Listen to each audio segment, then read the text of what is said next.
یاد رکھنا امت کو پوری کو ایک طاقتور آواز بننا پڑے گا. ہمیں تھوڑا تھوڑا اوپر اٹھ کے سوچنا پڑے گا. خدا اللہ تعالیٰ مجھے معاف کرے اگر کوئی بات میں ستی کر رہا ہوں. دل کی گہرائی سے عرض کرتا ہوں اب تو بڑا سخت وقت آ گیا. اب چونکہ اب تو کیمرے کی آنکھ آئی ہے تو وہ زخمی بچے دیکھے نہیں جاتے, وہ تڑپتی مائیں دیکھی نہیں جاتی, وہ سسکتی اور آواز دیتی بیٹیاں سنی نہیں جاتی. وہ آوازیں ایسی ہیں جیسے وہ رات کے سناٹوں میں چیخیں بن کے لوگوں کو جگایا کریں گے. خدا را کچھ جرم ایسے ہوتے ہیں جن کی سزائیں بڑی سخت ہوتی ہیں, جن کی معافی بڑی مشکل سے ہوتی. اپنے اندر جذبہ ایمانی پیدا کریں. وہ میرے دوستو بستر پر بھی تو لوگ ماری جایا کرتے ہیں. اپنی زندگی رسول اللہ صلی اللہ علیہ وسلم کے دین کے نام کرو. جذبہ جہاد, شوق شہادت اور عشق رسول, یہ عناصر ہیں جو امت مسلمہ کو پیروں پر کھڑا کریں. 2 منٹ کے لیے سوچو, امت اگر اسی طرح کٹتی رہی, پریشان رہی, دکھتی رہی اور باری باری کر کے, اقبال نے کیا کہا تھا؟ اس نے کہا تھا وطنوں میں, انہوں نے کہا تھا کہ ان تازہ خداؤں میں بڑا سب سے وطن ہے, جو پیرہن اس کا ہے وہ مذہب کا کفن ہے. تو اقبال ہم کیا کریں؟ کہنے لگے بازو تیرا توحید کی قوت سے قوی ہے, اسلام تیرا دیس ہے, کیونکہ تو مصطفی ہے. تو بحیثیت مسلمان سوچنا شروع کر, بحیثیت مسلمان.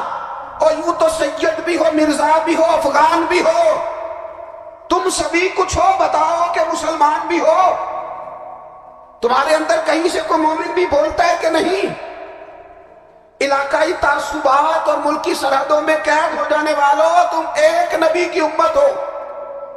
کیوں نہیں سمجھتے جب کشمیر کی بیٹی روتی ہے تو مدینے والے محبوب پاک علیہ السلام کی امت کی بیٹی روتی ہے, جب فلسطین کی بیٹی روتی ہے تو امت کی بیٹیاں روتی. خدا را کچھ درد دل اپنی طبیعت میں پیدا کریں. میں حکمرانوں کی بات نہیں کرتا, میں تو عام لوگوں سے ایسے تبصرے سنتا ہوں جو نہیں کرنے چاہیے. وہ نہیں جی نہیں, دوسرا رخ بھی دیکھو. عام آدمی اٹھ کے, عام لوگ بھی یہ خطرناک سوچیں اور ان سے خوفناک نتائج برآمد ہوں گے. الصلاۃ والسلام علیک یا سیدی یا رسول اللہ وعلی آلک واصحابک یا حبیب اللہ. سارے حضرات درود شریف پڑھیے. الصلاۃ والسلام علیک یا نبی وعلی آلک واصحابک یا حبیب اللہ. تمام تعریفیں, حمد و ثنا اللہ تعالیٰ جل مجدہ الکریم کے لیے. درود و سلام نبی اکرم صلی اللہ تعالیٰ علیہ وسلم کی ذات والا صفات کے لیے. حمد و صلات کے بعد انتہائی عزت و تکریم کے لائق علماء کرام, مشائخ, سادات, دوستوں, بزرگوں اور بھائیوں, یہ خوبصورت محفل پاک اپنی تمام تر خوبصورتیوں کے ساتھ انعقاد پذیر ہے. اللہ تبارک و تعالی شاہ صاحب کو, ان کے معاونین کو بہترین جزا عطا فرمائے. میں کچھ زیادہ لمبے سفر سے لوٹا ہوں, میری طبیعت بھی کچھ دنوں سے علیل ہے, لیکن یہ محبت کا معاملہ تھا. زیادہ لمبی چوڑی بات تو نہیں کر سکوں گا, حاضری کے لیے حاضر ہوا ہوں. سب سے پہلے تو یہ عرض کروں گا, جہاں دوست زیادہ ہوتے ہیں وہاں رائے بھی زیادہ ہوتی ہے.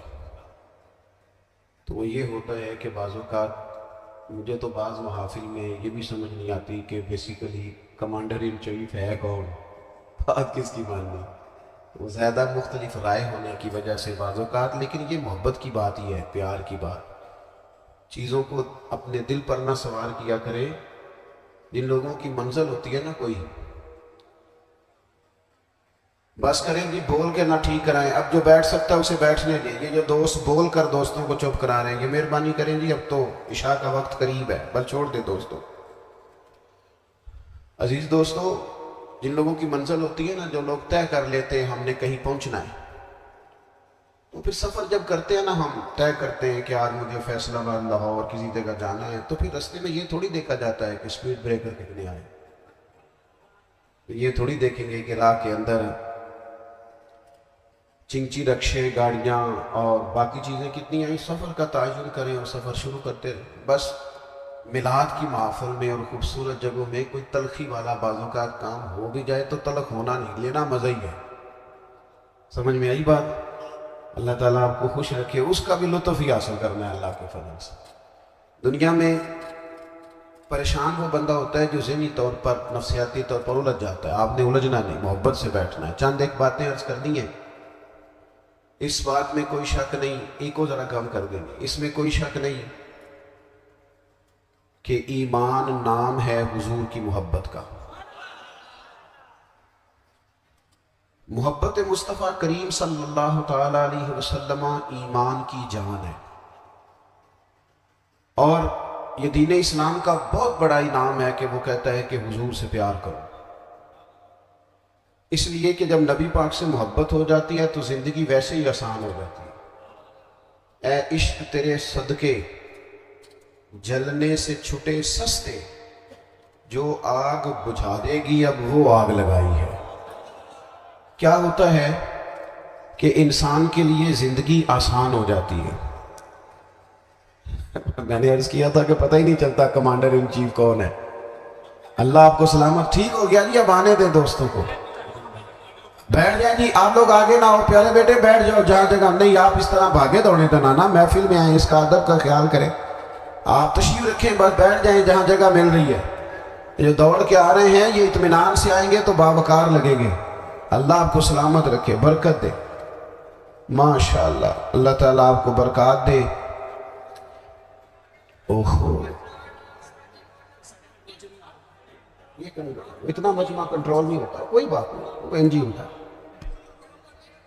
اور دوست نعرہ تکبیر، نعرہ تکبیر، نعرہ رسالت، نعرہ رسالت۔ تشریف رکھیں، جلدی سے بیٹھ جائیں جی، آپ جو کھڑے ہیں یہ غلط کر دیں، ایک سیکنڈ سے پہلے بیٹھ جائیں، فٹافٹ فیصلہ کرنے میں اتنی دیر، لو جی ماشاءاللہ ٹھیک ہو گیا۔ اب آپ توجہ، بولے نہیں جی، اب بولنا سوء ادب ہے، بولے نہیں، بڑی مہربانی، اطمینان سے بات سنیں۔ نبی پاک علیہ السلام کی جو محبت ہے نا، وہ انسان کے لیے زندگی کو آسان کر دیتی ہے۔ حضور سے پیار ہوتا ہے نا تو بندہ نفرت کرنی ویسے ہی چھوڑ دیتا ہے۔ حضور سے پیار کرتا ہے، ہرس ہوس لالچ ویسے ہی نکل جاتا ہے۔ جب حضور سے محبت ہو جاتی ہے، نماز پڑھنا، درگزر کرنا، درود شریف پڑھنا، قرآن پاک پڑھنا، دین کی خدمت کرنا، حتیٰ کہ جان دینا بھی آسان ہو جاتا ہے۔ نبی پاک علیہ السلام کی محبت انسان کو کبھی بھی رہے ان تقاضوں کو سمجھنا پڑے گا، تازہ دم رکھتا ہے حضور کا پیار۔ شرط یہ ہے کہ محبت صحیح ہو، اصلی ہو، باطن میں ہو۔ یہ آپ کے ذہن کے اندر کبھی بھی کسی بدبو کو نہیں آنے دے گی، طبیعت کو تازہ دم رکھے گی، سکون میں رہے گی۔ لیکن نبی پاک علیہ السلام کی محبت کے کچھ تقاضے ہیں، ان تقاضوں کو سمجھنا پڑے گا۔ بالخصوص امت اس وقت جس جگہ پہ کھڑی ہے، آپ دیکھیں کہ اتنی بربریت اور اس جیتے جاگتے دیکھتے ماحول میں کہ جس میں ہر چیز کیمرے کی آنکھ دیکھ رہی ہے، اس میں اس قدر زیادہ اسرائیل کی جارحیت، اس کے جواب میں دو تین تازیانے ہیں وہ سمجھنے والے۔ ایک ہے کہ میں کوئی جذباتی بات کروں گا، آپ اس کی تائید کر دیں گے۔ ایک ہے کہ پہلوؤں پر غور کرنے کا وقت ہے کہ اتنے کٹھن ماحول میں بھی اگر مسلم امہ کے لیڈر بیدار نہیں ہو رہے تو آپ کو پس منظر سمجھنا پڑے گا کہ ہم نے نبی پاک کی محبت کے تقاضوں کو نہیں سمجھا۔ حضور سے محبت ہے نا تو پھر نبی پاک کو تو سادہ طرز زندگی پسند ہے، حضور کو تو پسند نہیں ہے۔ اللہ کے محبوب نے تو دعا مانگ کے فقیری لی اللہ تعالیٰ سے۔ آپ کو پتہ ہے جب بندہ بہت زیادہ آسانیوں میں چلا جاتا ہے، بہت زیادہ اس کے پاس سہولیات ہو جاتی ہے، اس کا مرنے کو دل نہیں کرتا۔ خود نبی پاک علیہ السلام نے فرمایا قیامت کے قریب کافر تم پر جھپٹیں گے جس طرح بھوکے لوگ کھانے پر جھپٹتے ہیں۔ حضور کیوں، ہم تھوڑے ہوں گے؟ فرمایا نہیں، تمہیں دنیا سے محبت ہو جائے گی اور موت تمہیں بری لگے گی۔ اتنے بڑے بڑے بنگلے، عالی شان محلات، کس کا چھوڑ کے مرنے کو جی چاہتا ہے معاذ اللہ۔ نبی پاک کی محبت کا تقاضا سمجھو، ایسا نہیں کہ وہاں دولت آئی نہیں۔ حضور تو فرماتے ہیں کہ اللہ نے خزانوں کی کنجیاں میرے ہاتھ میں رکھ دی ہیں، لیکن میں نے عرض کیا مالک ایک وقت روٹی دینا اور ایک وقت کا فاقہ دینا۔ کنجیاں خزانوں کی اللہ نے دی. جب تک آپ اپنا طرز زندگی، یہ جو بہت دنیا کا پیار ہے نا، بہت زیادہ مرنے کی ہرس، یہ بہت زیادہ جینے کی ہرس، تو اللہ تعالیٰ نے قرآن پاک میں یہودیوں کا طریقہ بیان کیا کہ وہ کبھی مرنے کی تمنا نہیں کریں کیونکہ جینے کی ہرس رکھتے.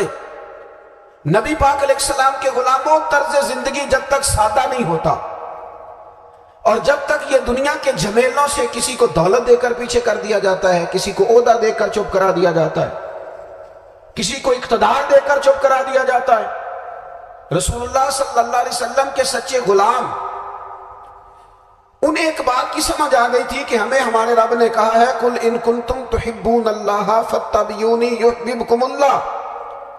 اے محبوب آپ ان سے فرما دیں اگر رب سے محبت کرنا چاہتے ہیں تو آپ کی پیروی کریں، اللہ خود ان سے محبت فرمائے گا.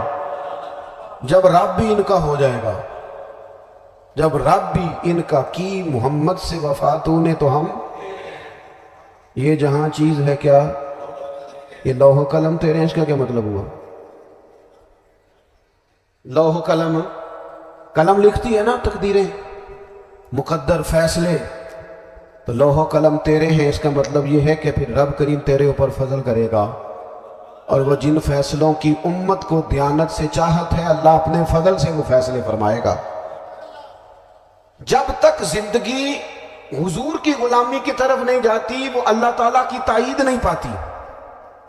حضرت عبداللہ ابن حذافہ رضی اللہ تعالیٰ عنہ کو رومیوں نے قید کر لیا تھا. جب رومی آپ کو قید کر رہے تھے، پکڑ رہے تھے، جنگ میں کچھ موڑ ایسا آ گیا کہ بظاہر مسلمانوں کے قدم پیچھے ہٹ رہے تھے، تو 1000 آدمی نے، 100 آدمی نے مل کے آپ کے گرد گھیرا ڈالا اور بڑی مشکل سے آپ کو گرفتار کیا. جب بادشاہ کے سامنے لے گئے نا، تو بادشاہ سے اس کا سپہ سالار کہنے لگا کہ بندہ ضائع کرنے والا نہیں. یہ بات سمجھیں آپ، ہماری طبیعت کے مطابق جو بندہ پورا نہیں اترتا ہم ضائع کر دیتے ہیں. حالانکہ اگر آپ کو مخالف صف میں بندہ کام کا نظر آئے تو آپ غور فرمائیں کہ یہ ہمارے قافلہ محبت میں کیسے شامل ہو سکتا ہے، اس کے لیے جد و جہد کریں تاکہ اس سے کام لیا جا سکے. اس نے کہا، روم کے بادشاہ نے، بندہ ضائع کرنے والا نہیں. وزیر نے کہا بادشاہ سے، اس نے کہا کیا کریں؟ کچھ ایسا کریں کہ یہ معاذ اللہ ہمارے دین میں آ جائے. قرآن مجید نے واضح کہہ دیا ہے کہ یہودی اور عیسائی تم سے راضی نہیں ہو سکتے حتی تتبع ملتہم، جب تک کہ تم ان کے دین کی پیروی نہ کرو. ان کو کسی طریقے سے معاذ اللہ عیسائی بنایا جائے. تو بادشاہ کہنے لگا 2-3 چیزیں ہیں جس سے کوئی بندہ بھی خریدا جا سکتا ہے، کر لیتے ہیں بات. اس نے سب سے پہلے حضرت عبداللہ ابن حذافہ سے کہا کہ جتنے پیسے آپ کہیں گے آپ کو ملیں گے، آپ اس دین میں آ جائیں معاذ اللہ. تو حضرت عبداللہ ابن حذافہ نا، کچھ لوگ بڑے سیانے ہوتے ہیں، بردبار ہوتے ہیں، بعض باتوں پر غصہ نہیں کرتے، ہنستے ہیں. حضرت عبداللہ ابن حذافہ ہنس پڑے، فرمانے لگے تجھے کس نے بادشاہ بنایا؟ تو بڑا بیوقوف آدمی ہے. اس نے کہا کیا مطلب؟ فرمانے لگے نادان، میں تو تلوار لے کے میدان میں آیا ہوں، مجھے دولت کمانی ہوتی میں تجارت کرتا، میں تجارت نہیں کر رہا، میں تو شہادت کے لیے نکلا ہوا ہوں، اور تو مجھے کہہ رہا ہے پیسے لے لے، کو عقل کی بات کر. اس نے دوسری بات کی، اس نے کہا کہ میں بادشاح ہوں، میرے نیچے جتنے بھی عہدے ہیں، وزیر، مشیر، وزیر خزانہ، جو آپ عہدہ کہیں گے آپ کو دے دیا جائے گا، آپ اس طرف آ جائیں. تو حضرت عبداللہ ابن حذافہ کہنے لگے پھر کہتا ہوں تو بڑا نادان ہے. فرمانے لگے میں حضور کا صحابی ہوں، اور صحابی ہونے سے بڑا عہدہ دنیا میں ہے ہی کوئی نہیں. صحابہ وہ صحابہ جن کی ہر صبح عید ہوتی تھی، خدا کا قرب حاصل تھا، نبی کی دید ہوتی تھی. کہا تو مجھے لالچ دے رہا ہے. اب انہوں نے ایک نئی چال چلی. وزیر کہنے لگا کہ میں ایک اور طرح سے معاذ اللہ کوشش کرتا ہوں پگھلا دینے کی. آپ اندر کمرے میں قید تھے تو وہاں ایک خاتون کو بنا سنوار کر بھیج دیے گا. دوستو یاد رکھنا، تگڑا اور مضبوط جوان پتہ کون ہوتا ہے؟ جس کی نظریں پوری طرح اس کے کنٹرول میں ہو. یہ علامت جوانی ہے. جس آدمی کا پوری طرح، 2 لوگ دنیا میں کبھی کوئی کارنامہ سر انجام نہیں دے سکتے، ایک جو حرام کھاتا ہو، ایک جس کی نظر ناپاک ہو. محمد بن قاسم جب یہاں آئے تھے نا تو ایک دن بڑے پریشان تھے، تو ایک بزرگ کہنے لگے آپ کیوں پریشان ہیں؟ کہنے لگے راجہ دہر سے مقابلہ ہے اور ہماری فوج تو سندھ کے رستے بھی نہیں جانتی، زبان بھی نہیں جانتی، لڑیں گے کیسے؟ 2-4 دن کے بعد ان بزرگوں کی دوبارہ محمد بن قاسم سے ملاقات ہوئی تو بڑے خوش تھے۔ کہا آپ کیوں خوش ہیں؟ کہنے لگے وہ میرا مقابلہ نہیں کر سکتا، میں نے تحقیق کر لی۔ کہا کیوں؟ کہنے لگے نظر کا گندہ ہے، اور جو نظر کے گندے ہوتے ہیں وہ میدانوں میں ٹھہرا نہیں کرتے۔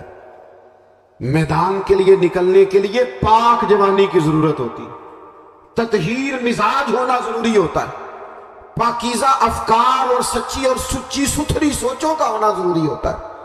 اس لیے فرمایا کہ میرا مقابلہ نہیں کر سکتا۔ حضرت عبداللہ ابن حذافہ کمرے میں تھے تو وزیر کی بیٹی اندر سجی سنوری پہنچ گئی۔ جیسے ہی آپ نے اس کفر کی چال کو دیکھا تو تیمم کر کے نفل شروع کیے۔ وہ ساری رات بیٹھی رہی، رب کا بندہ ساری رات عبادت کرتا رہا۔ عبادت بڑا سہارا ہے، مصلی بڑا سہارا ہے اللہ کے بندوں۔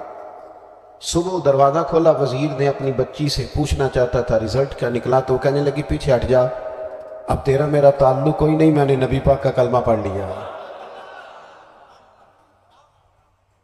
اس نے کہا میں نے بھی زمانہ دیکھا ہے، پر یہ کیا لوگ ہیں، کستوری کے بنے ہوئے، سندل سے دھلے ہوئے، کہ میں ساری رات کمرے میں رہی اور 100 اور 1000 آدمی جس جوان کا مقابلہ نہ کر سکے، اتنا طاقتور جوان کمرے میں رہا اور اسے نظر اٹھا کے نہ دیکھا۔ او کچا لانگے للاری والا جڑا چڑھدا تے لیندا رہندا ہے، اے عشق تیرے دا رنگ محمد چڑھیا پھیر نہیں لیندا۔ میں کہا ایک دفعہ نظر اٹھا کے نہیں دیکھا، کمال ہو گئی۔ اتنے بڑے لوگ، اتنی بڑی سعادت مندی، فیروز بختی، معاملہ فہمی حد ہو گئی۔ اللہ اکبر۔ دوستو، بادشاہ جب پوری طرح ہار گیا نا، اس نے کہا مار دو۔ تیل گرم کیا ایک کڑاہی میں، اور جب آپ کو اس میں ڈالنے لگے تو آپ کی آنکھوں میں آنسو آ گئے۔ بادشاہ کا خیال ہوا شاید نرم ہو گئے ہیں، کہنے لگا روئے کیوں؟ فرمانے لگے سوچتا ہوں جان ہی ایک ہے، کتنا مزہ ہے اس کی راہ میں جان دینے کا، کتنی لذت ہے اس کے نام پر مرنے میں، کتنا لطف ہے۔ جے تو چڑھیا اتے دار بھی نہیں، تے جے تو وکیا عشق بازار بھی نہیں، تے ایڈا سستا سودا پیار بھی نہیں، تے ایڈا سستا لبدا یار بھی نہیں۔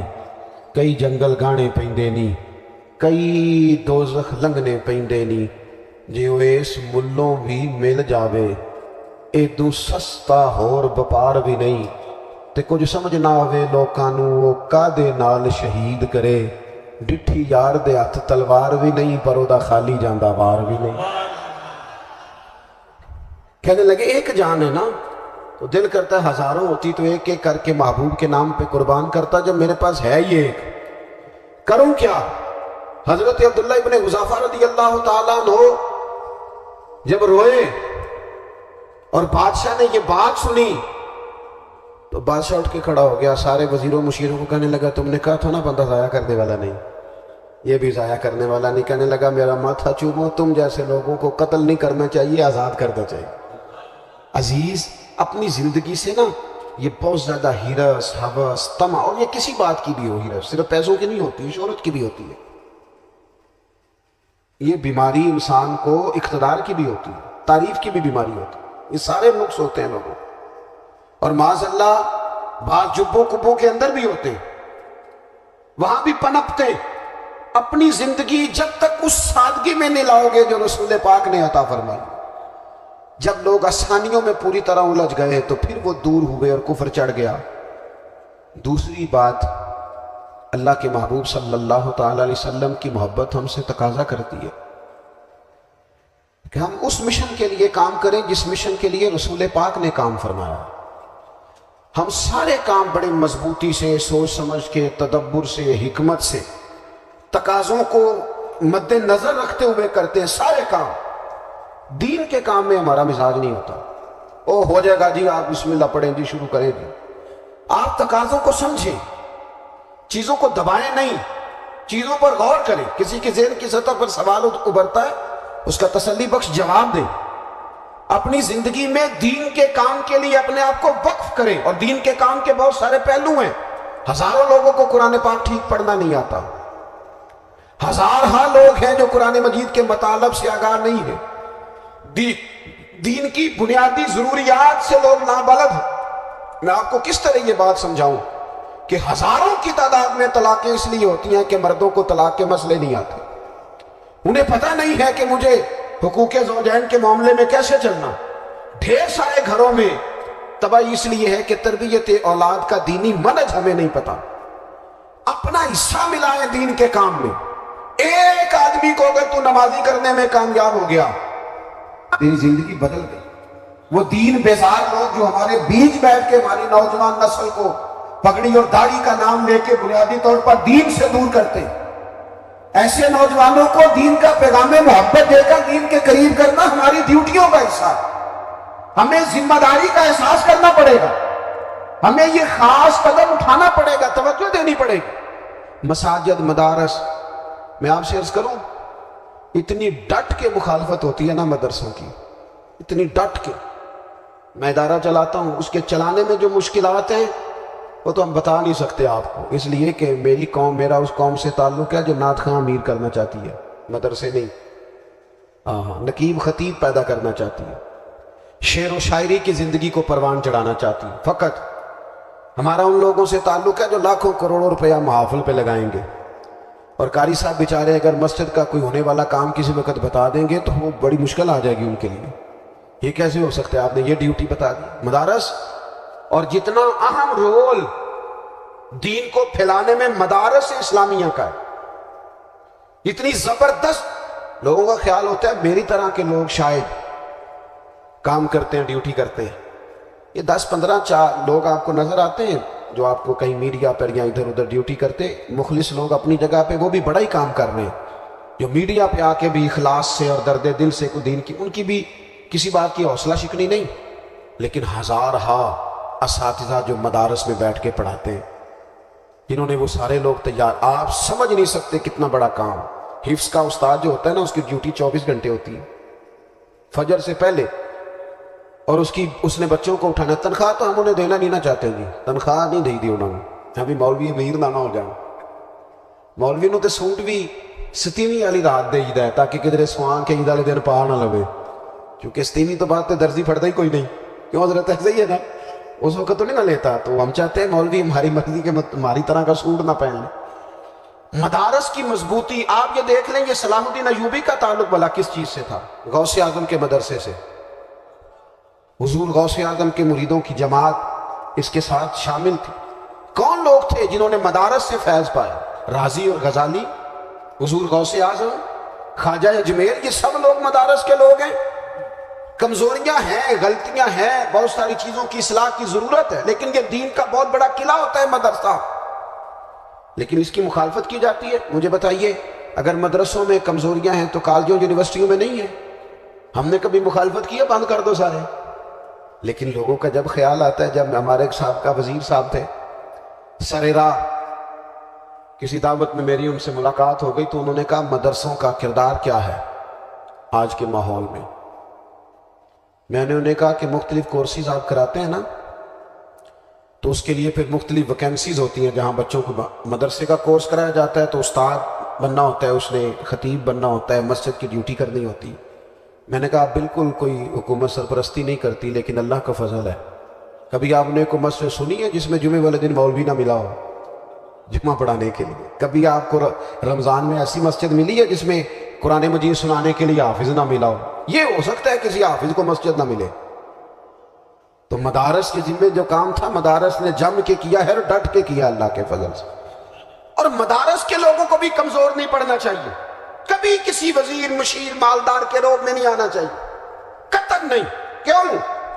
کہ یہ وہ عظیم لوگ ہیں رسول اللہ صلی اللہ علیہ وسلم کے دین کے غلام، کہ ابھی ایک لفظ نہیں پڑا ہوتا الف با تا سا، پہلے دن گھر سے نکلتے ہیں تو حضور فرماتے ہیں اللہ کے فرشتے ان کے پیروں کے نیچے پر بچھا بھی دیتے ہیں. پہلے دن اتنا بڑا احساس ملتا.